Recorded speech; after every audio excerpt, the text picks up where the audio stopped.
This episode is brought to you by LifeLock. Between two-factor authentication, strong passwords, and a VPN, you try to be in control of how your info is protected. But many other places also have it, and they might not be as careful. That's why LifeLock monitors hundreds of millions of data points a second for threats. If your identity is stolen, they'll fix it, guaranteed, or your money back. Save up to 40% your first year. Visit LifeLock.com/podcast for 40% off. Terms apply. If your roof starts to leak or your floor's really squeaky, you live in a money pit. Money pit. If your basement needs a pump or your place looks like a dump, you live in a money pit. Money pit. Pick up the telephone. Fix up your home sweet home by calling 888-MONEY-PIT. The Money Pit is presented by Roof Max Roof Restoration and Quickcrete. Now here's Leslie Segretti. Coast to coast and floorboards to shingles, this is the Money Pit. I'm Leslie Segretti. Joining me, as always, is the superb Jim Kenzie. How's it going, Jim? Wow, superb. Yeah. I've hit the big time, Leslie. Everything's great with me. How about you? I'm good, thanks. I'm at the S adjective, so when I write the show, I'm like, what's with S? Superb. Good. Okay, good. So next week is something with a T. Terrific. All right. Timing. All right. Well, happy August, everybody. You know, this is kind of always like a strange part of the summer. Depending on what part of the country you live in, you could already be back to school, or you could just be halfway through your summer vacation. So wherever you are, we hope you're enjoying the weekend. You know, now is the perfect time to start thinking about getting your home ready for the fall, and that's where we come in, ready to help you create the home of your dreams. And we've got a great show for you this hour. So coming up, before the summer slips away, now is the perfect time for a home energy checkup. We're going to share quick tips to seal leaks, service your HVAC, and get your home fall ready while saving money on your cooling bills. And you have concrete? Well, then you're going to want to protect it before winter does its worst.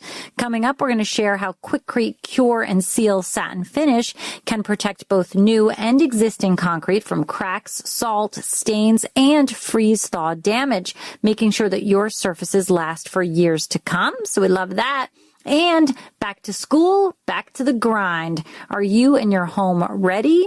Well, coming up, we're going to share simple ways to create a home office or study space that helps everyone stay productive and organized this fall. That's right. I am full steam ahead to get to the cooler weather and get all of us ready to tackle the busy time. So give us a call right now at 888-MONEY-PIT. Jim, who's up first? Janette in Colorado is on the line, Leslie, and needs some help with the radiant heating question. What can we do for you, Janette? I would like to know if it would be good to do the radiant floor ourselves or to have someone else do it. Is it going to increase my electric bill quite a bit? And if it is something I could do, what materials would be best to do? All right, that's a lot of questions. I think we have a one-question limit. How'd you get past the screener? I'm kidding. Jim, that's you. I know.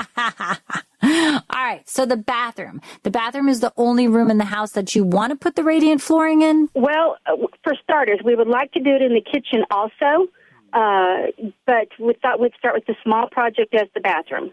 All right, so tell us a little bit about the architecture. Is it a ranch, a colonial? What are we looking at? No, it's more of a ranch. It has the bottom is not sitting completely on the ground because it's lots of rocks and stuff in the mountains there.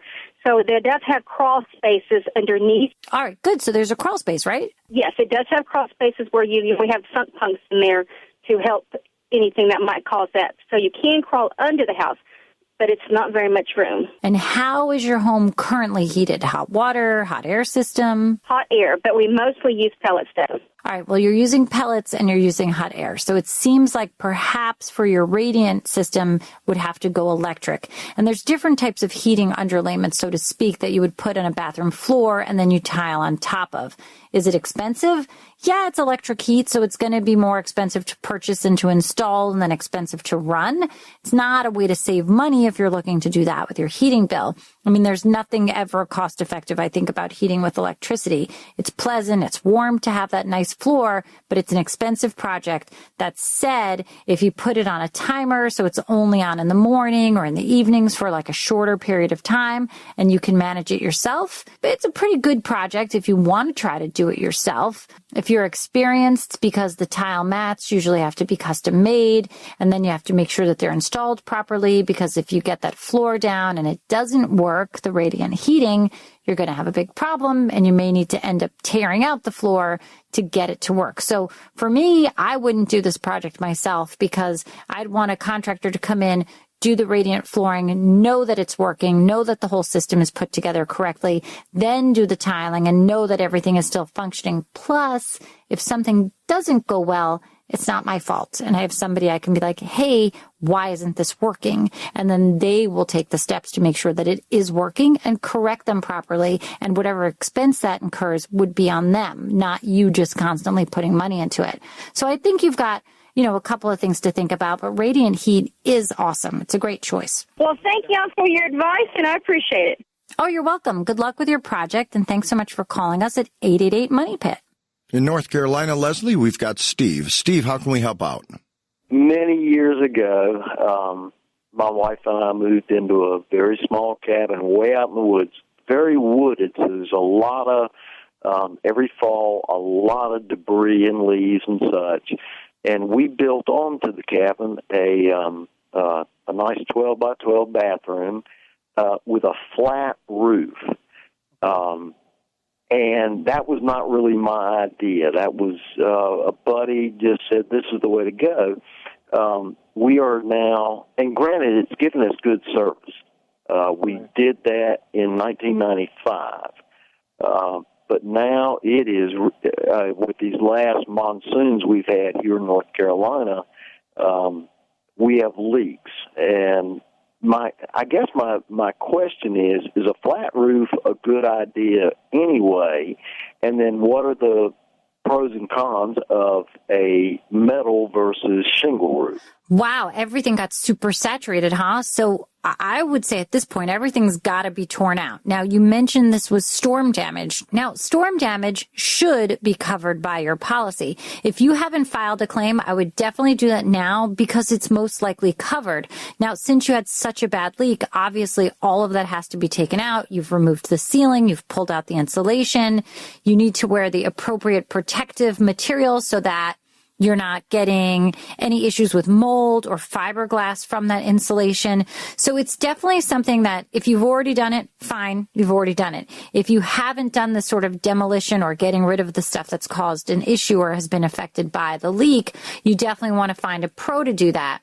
I mean, they're going to work in a way with proper ventilation and everything in the right way so that all the things that could have potentially been affected by the leak would be removed safely. I can remember when we had a very bad leak. My family growing up always had a vacation home out on the North Fork of Long Island. And in the winter, nobody was really there, and we'd put the heat down to like 60, and I guess the oil ran out and no one was there, and there had been snow, and they tried to fill the oil, but they couldn't because of the snow, and then the pipes broke, froze, burst, and then when everything sort of thawed and they were able to fill the oil tank, we had a major, major leak, and we used a company, I believe they were called ServPro, and they came in and they got rid of everything, and I mean everything, the drywall, anything on the flooring that was affected, the furnishings, things that could have just potentially grown mold spores because of the leak was taken out, was cleaned. If it couldn't be cleaned, everything was documented, photographed so that the insurance could tell us what they could do for us. ServPro could fix what they could, and then we sort of went on from there. But I think there's something really that you have to do by first going to the insurance to see if you can get any help there. Now, as far as the roof goes, you said it was a flat roof, and they're not our favorite here at the Money Pit, but they have a purpose for where they belong. So perhaps that was the only possibility you had on this cabin, but I think a flat roof really isn't the best for a residence. But if you have no other choice, you want to make sure that you're using the right material so that you don't get these leaks again. If you have to rebuild, see if you can put a pitch on it. If not, you want to use a rolled material like a bitumen or something rubberized so that it will withstand the storm. It won't have seams. Generally, they're in large enough pieces so that they can do it with very minimal seaming. And that's kind of your best approach here, but definitely insurance first, see what we can do and see how you can get some help there, because this seems like a big project. Okay, great. And one request, I've said it before, I'll say it again. I wish your trailer music, just let it play. All right. Well, thanks so much. We're so glad you enjoy it. Maybe you can, copy it down or record it as you're listening to the show next time. So you can always have the Money Pit jingle everywhere you go. Well, heck yeah. Hey, you're tired of living in a money pit? Well, we're here to help. And if you want us to help out, it would be awesome if you could leave us a 5-star review on Apple Podcasts. Just go to moneypit.com/review. It's only going to take a minute, and it means the world to us. Well, as we are wrapping up summer, here are some things that you should be keeping in mind. First of all, don't wait for the leaves to fall. Now is the time to inspect and to clean your gutters. You want to clear out any summer debris like twigs and seeds and check for sagging and loose sections. You want to clean and secure those gutters to help prevent clogs that can lead to water damage when the autumn rain hits. And bonus tip, consider installing gutter guards now so you're not climbing that ladder all season long. I do love the gutter guards. They make such a big difference. Oh, yeah. Big time. I mean, no more kids' tennis balls getting stuck and causing flooded basements. No more yucky leaf gush as I'm cleaning it. I always come to it from the safety aspect. I don't have to be climbing that ladder. That is true. Yeah, safety first, Jim. That's you. All right. Well, and that's another S adjective. So there we go. Just worked right in there. Jeez Louise. Now I have a new theme I have to write into the show every week. And there's an S into Louise, actually. Huh? G's, you could get away with the Z, but Louise, you got to keep the S. All right, Jim, let's get back to the phones. In North Dakota, Leslie, we now have Mary with a concrete floor. How can we help out, Mary? We got crumbling concrete on the basement floor after water problems. And it's very crumbly and powdery. And there are places on it that I'd like to paint if I could. And you want to kind of stabilize the deterioration of the concrete so it stops, right? Yeah, I was wondering if there's some kind of sealant that could be sprayed or poured on it. Are you noticing that maybe this is happening after a heavy rainfall more than other times? Yeah. All right. So if you've got water that comes into the house after a heavy rainfall, I want to make sure that we try to slow it down so it doesn't happen again. Now, adding some pumps, things of that nature is not going to stop this from happening. What stops this heavy rainfall from getting in is looking at the outside of your house. So you want to look at like the biggest culprit, the gutters. Are they overflowing? Do you have any gutters? Are there enough downspouts where the water comes out the downspout? Is it landing right next to the foundation or does it get moved outward from the home? You want to make sure that it does move away from the house. We've got a lot of articles about this on moneypit.com, and you can search for how to stop a leaky basement, and you're going to get a lot of info there about proper drainage improvements. So do that first. Now, in terms of the concrete itself, you could use a patching compound. Quikrete has a patching compound product. You definitely want to use the one that's a compound because it's designed to stick to the old concrete. If you try to put new concrete right over it, it's just not going to stick. So the ready-to-use patching compounds are trowel-ready. They're a latex formula, so they're easy to clean up, and they're going to seal the old concrete. And once it's dry, you can just paint right over it, or you can do an epoxy floor coating. There's a lot of different things that you can do. The epoxy floor coating kits are excellent. They're sort of a mixture of things that you apply. You can even add in some color chips to make it look like it's a tile or some sort of a travertine. But definitely you want to make sure that you address the issues outside that are causing the moisture to get in first. Okay, so but the name of the sealant was called what? The product is Quickrete's Concrete Patching Compound. It's really good stuff, Mary. All right, thanks so much for calling us at 888-MONEY-PIT.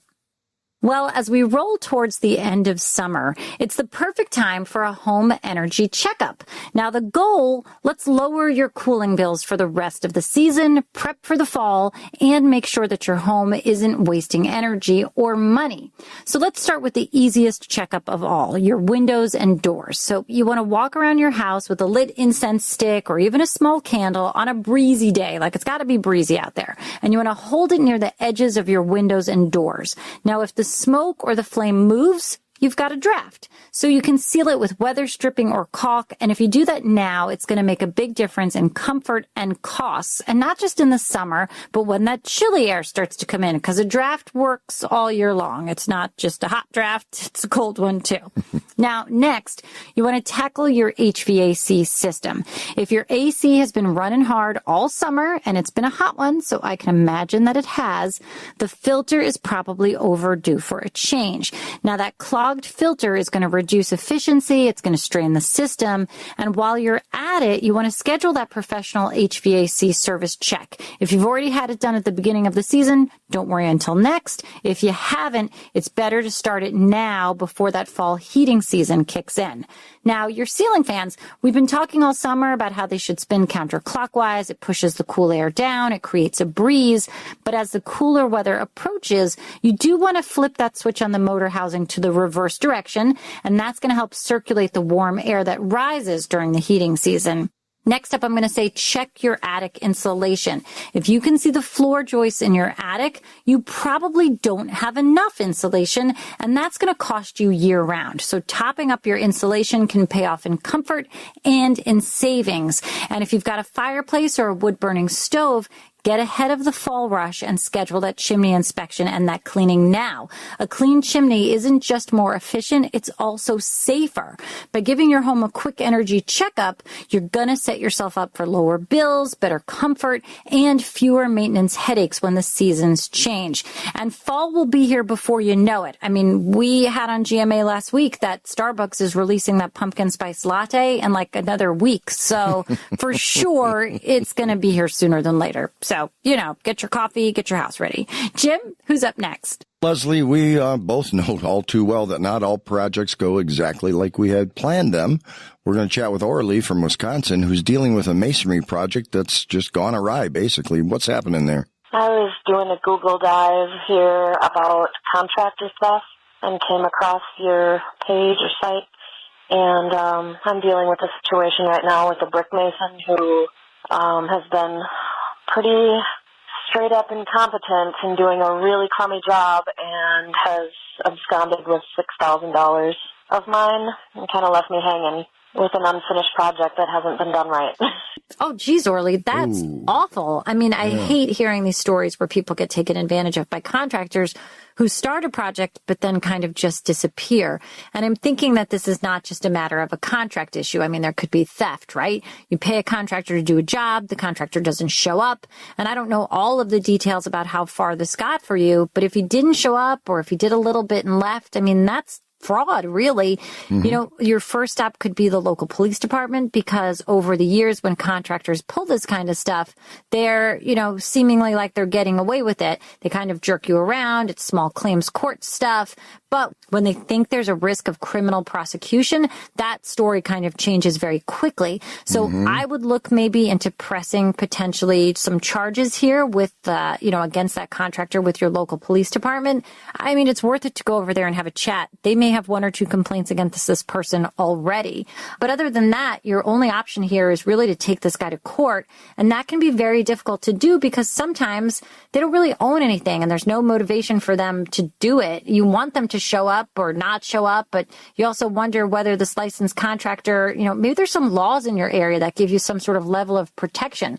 I definitely don't have like a magic solution for this to get you your $6,000 back because geez, that's a ton of money and it sucks. Like you're out that money, the project's not done, you're stressed out. It's just sucks. Like, I'm so sorry. Yeah, I would press charges against him. The reason being is even, if he said, okay, well, I'll come finish the job. You don't want that guy in your house. Yeah, you don't want that guy in your house ever again. You just want to get your money back, whatever you can at this point. So I would definitely go talk to the local police department, definitely file complaints with the Better Business Bureau. I say go on social media to your local moms and dads page, and be like, hey, so-and-so, blah-bitty-blop, not great. Or you know what? Hop on Angie.com, ANGI.com, and find a real contractor. Yeah. They will always come highly recommended. You can see up front what that project's going to cost. You can read reviews. That's a great idea, Jim. Every once in a while, Les, I hit one out of the park. All right, now let's figure out a way for her to get her money back. I'm so sorry this happened to you. Good luck with all of this. I hope you find, light at the end of this tunnel, Orly, okay? Thanks so much for calling us at 888-MONEY-PIT. Well, after a ridiculously hot summer and the PTSD that I have from not having air conditioning for a long time. I don't know, it wasn't that long, but boy, was I just a... Boy, were you just a window unit buy-in son of a gun. So anyway, I'm dreaming of fall. So as these cooler nights are going to start to sneak in, please sooner than later, let's take a few minutes to check the weather stripping around your doors and windows. If you feel that draft, or even if you see light peeking through, it is time to replace it. That tight seal is going to keep your home more comfortable, cuts down your energy costs, and it gets you ahead of the winter chill before it really hits. And I cannot wait for that. So Jim, let's get back to the phones. Who do we have next? Dan in Arizona, Leslie, has a cracked tile situation. Give us a little more detail there, please, Dan. Yes, hi. I have a home in Rimrock, Arizona, and it was built in 2006, and it has tile flooring, and it's created, I'm assuming the foundation is settled, and I'm really not sure what to do about this. I mean, I don't know if I should pull the grout. Yes, it has cracked tiles, and I can't get the tiles anymore. So anyway, I need to see what your suggestion would be. You know, I hate it when we get these calls because you have a tile floor and perhaps it wasn't installed right, which is probably what's going on here. So there's really no quick fix. You either have to keep replacing those tiles as they crack, or you have to go ahead and tear the whole thing out and do that subfloor correctly, because what's probably happening here is that the installer never used an uncoupling membrane. And now that's a very specific type of underlayment that goes between a concrete slab and a tile floor.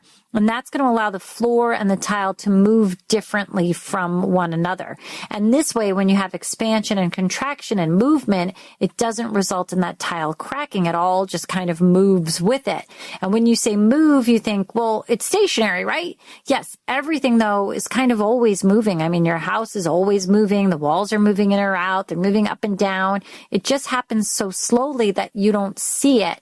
But from wind pressure and forces of nature, it's all moving, and you've got to account for that. And that's what that uncoupling membrane does. There is a product called Ditra, D-I-T-R-A, Dan. And what this kind of product is, you know, definitely out there, I would recommend that. You could check out schluter.com, schluter.com. And they make a lot of products as well for tiling underlayments. They're kind of the experts in that space. And then that sort of thing is what we're talking about. It's really a special membrane that's designed to separate the movement of the tile from the movement of the subfloor or the slab in your case. And I think once you're ready to replace that tile floor, that's going to be the next step. That's what you're going to have to do. So between now and then, you can just try and replace the ones that you can. I know you said you can't get that tile anymore, but perhaps you could add in a decorative tile and make it look like that, you know, every fourth tile was kind of meant to be that way. Depending on the shape or the size, you could grab something from maybe the tile behind something if you've got one in like a closet or, I don't know, under something. But other than that, I think you're just going to have to ride it out and figure out a creative way to replace the ones that are breaking to make it look like it was done on purpose until you're ready to do this project again. All right, Dan, good luck with that. And who knows, maybe you'll have discovered a beautiful pattern in your new impromptu tile floor pattern that people are going to be like, ooh, I love it. And you'll just be like, thanks so much. It's beautiful. Did it on purpose. Well, with fall right around the corner and winter not far behind, now is the perfect time to think about protecting your concrete surfaces before the harsh weather hits. And the best way that you can do that is with Quikrete Acrylic Concrete Cure and Seal Satin Finish. Now, this is one of those smart, simple steps that can save you a lot of time, money, and hassle down the road. Quikrete Cure and Seal is a dual-purpose, water-based acrylic clear coating designed to both cure new concrete and seal existing concrete. So whether you've just poured a brand new patio, sidewalk, or driveway, or you've got older surfaces that are starting to look a little tired, this product can definitely help. Now, for freshly placed concrete, Cure and Seal eliminates the need for the old-fashioned moist curing method. Now, this means you're not dragging out the sprinkler or trying to keep that concrete damp for days on end.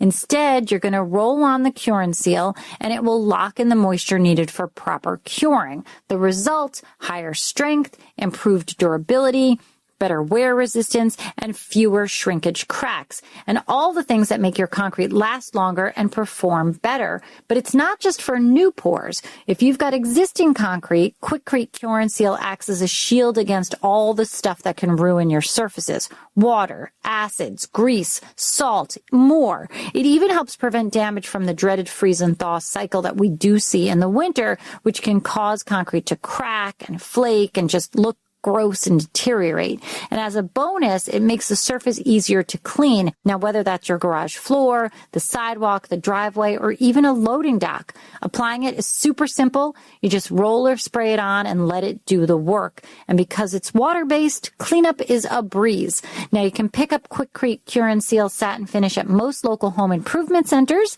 and you can learn more at quikrete.com. That's Quikrete.com. Quikrete, it's what America's made of.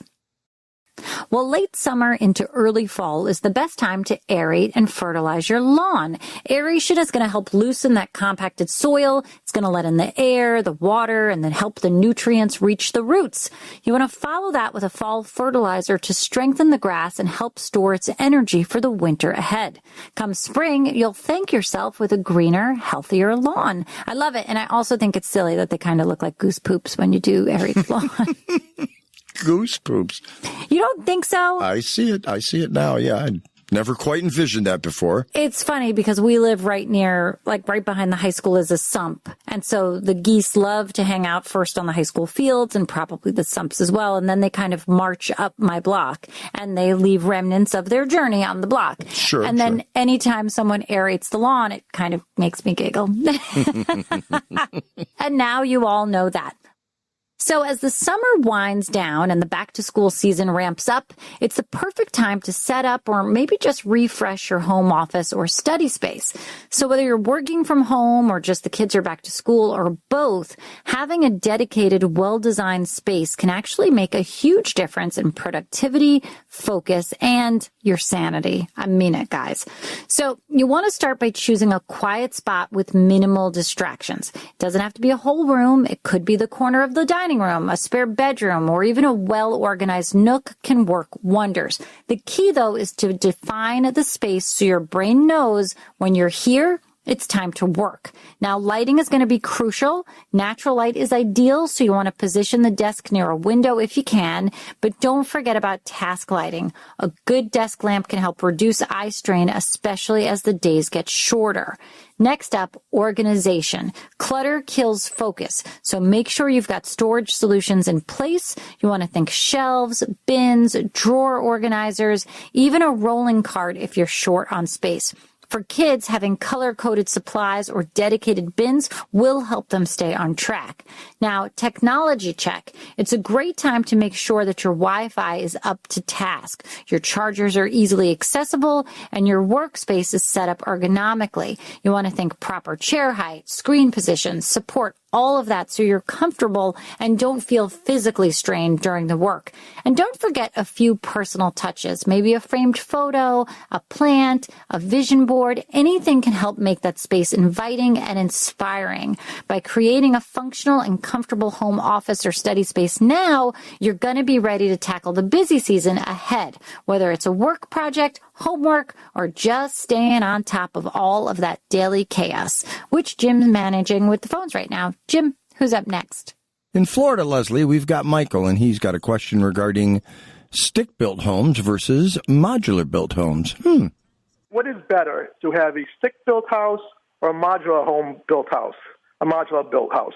Yeah, I mean, that's a great question. And those are two very different ways to approach building a home. A stick-built home is the way that a house is normally built. It's built basically one piece of lumber at a time, so stud by stud. It's built on the ground. A modular home, on the other hand, is factory built. And when it's factory built, you have a lot of advantages because things are built in a controlled environment. So here's the deal. Let me tell you, Michael, my sister actually just had a home built. That's a modular construction. Interestingly, they built it in a ginormous factory in Pennsylvania. At one point, they got to go down there and visit it in the whole process. I mean, they worked with a very specific architect who designs this type of home. The builder obviously specializes in this. I will tell you that where they live, a stick-built home was running around $1,000 a square, whereas a modular home was running about $600 a square. So tremendous savings there. Obviously super expensive, but still tremendous savings. And you can specify everything as you would with a traditionally built home, but with a modular home, it's being built in a controlled environment, so you don't have delays when weather or issues like that would happen to slow down the process. It is built in manageable size sections because it does have to travel from factory to your home. And it was interesting because it could only travel on the roadways between let's say 2 a.m. and 5 a.m., but it was some point in the middle of the night that these pieces were allowed to drive to their site and they got dropped off. And then it was assembled like a puzzle where then all of the plumbing from section A to section B was connected. All the wiring was connected. And it arrived painted and tiled and floor I mean, it's amazing. And then the whole thing was just assembled on site. Now they're in the finishing phase of everything with this modular home. So I think you kind of have to look at it both ways. You're going to get a cost savings. You're probably going to have something that's much more timely as far as how quickly the project can be done. I think it's just a matter of preference. I think there's still a lot of stigma with factory built homes because people think it's, they're like, oh, it's a modular home. They think it's not. Well, a lot of that people, they put them in the same category as a mobile home. And there's a whole stigma about that, which is kind of silly too. Thank you. That's what I was thinking. Stick-built houses are great, and for obvious reasons that you mentioned. But I had a modular about 25 years ago, and I went to move it to get a piece of property. And I ended up finding a house that was half built. So we finished building the house and ended up selling the modular. But I missed the house because it was really built well. I mean, they're built well. So I think it's up to you. You definitely want to start, Michael, with an architect or a designer in your area that specializes in modular homes, and maybe just have a meet and greet with them. Sit down, see what the process is like, see what the timing is like, but also sit down with a person who does a stick-built structure. Now, because you're in Florida, you might have to have more questions about building code, and maybe there's some modifications in a modular home that has to be done in a way a stick-built home would be to withstand just the forces of nature that happen in your part of the country, from high winds and storms, etc. So it's kind of a preference at this point, budgetary, time frame, design style, but definitely meet with people and see what you think, because the modular home my sister did is gorgeous. Gorgeous. Okay, that sounds great. Thank you for giving me that information. All right, you are so welcome, Michael. Good luck with that. Now's the time when we go into our email inbox and answer some questions that you guys have been sending at moneypit.com. Jim, who do we have first? We have Kelly. Kelly reached out and says, my house has a concrete walk to the front door with a slight bump where one section has settled. The bump is 2 inches at most, and sometimes people miss knowing it's there and trip. I know I should have something done about it. Do I paint it, light it, add some sort of cement to a gentle slope? How in the heck do I fix this? Yeah, Kelly, you probably should have fixed it sooner than later, but you're doing something about it now, and that's great. It's always so strange how when you're at that house all the time and you're constantly navigating that bump, it's there, you anticipate it, you sort of work around it, or just know how to properly walk over it. We have the same with our basement steps. I know how to walk down them, so do the kids, but friends come over and boom, boom, boom, boom, boom, boom. Oh. You don't want that. Oh. You really don't want that because it's a liability. So because the concrete's already there, you can't use any type of cement, but you can do a patch. You're putting a new product on top of the old. You just have to make sure that you're picking a product that's specifically designed to do that. Otherwise, it's just not going to stick. And when that happens, if you live in an area where it gets below zero, it's just going to come off really quickly. The first time it freezes, boop, it's going to pop off. If you live in a warmer climate, it's going to take a little bit longer, but trust me, it's not going to stick. You want to use a product like Quikrete. They have something that's a polymer modified structural repair. I think that might be the exact name, but it's something like that, and it's long, and it's basically a mortar mix that's designed to adhere to that old surface, and they're really good at achieving this. This is a product that I think is one of their best-selling repair products because it just works so well. And you could use it, you basically trowel it out under that sidewalk and you kind of slope it into a nice way so that it doesn't have that bump. You're kind of smoothing it out to even out that area. And it's definitely made to stick to that old concrete. And that's really going to be the best way that you can handle this. So just wait for a nice dry day and then have at it. All right, Jim, we got another one? Yeah, I was digging the Quikrete recap product you were talking about. That's cool stuff. Yeah. Oh, that is what it's called. Thank you so much. Yep. Charlie wrote into the Money Pit, and he says, I have a home with cedar siding and have been using transparent oil-based stain on it for about 20 years. The siding with the most sun has gotten darker. I would like to switch to a solid color latex-based stain to cover the darkened portion of the siding and make it all look alike. Can I apply the solid stain on the siding without any special prep?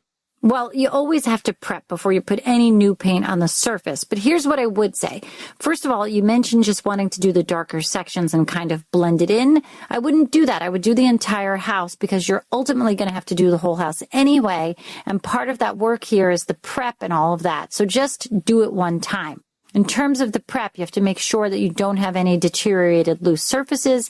Even on the cedar, sometimes the cedar in older homes can just get thin from erosion, from the wind and the rain, and sort of the dirt that's in the air kind of wears out the siding. So make sure that the surface is ready to be painted. If you've got any loose particles, you kind of have to scrape it and brush it to get it nice and smooth.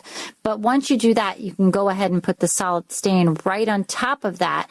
In fact, if you want to control the color in cedar, you can use an oil-based primer first because then that kind of seals the tannins in and it won't leak through and change the color of the stain. But if you're cool with things sort of changing over time naturally, a solid color stain is going to give you a lot of pigment and do the trick.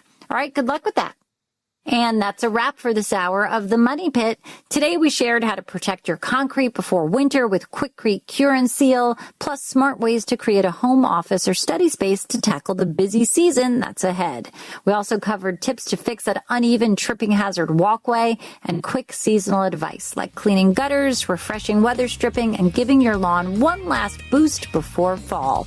If you missed anything, you can catch up anytime at moneypit.com. I'm Leslie Segretti. Thanks so much for joining us. Remember, you can do it yourself, but you don't have to do it alone. On the Money Pit Radio Show. On the Money Pit Radio Show. Pick up the telephone. Fix up your home sweet home by calling 888 Money Pit.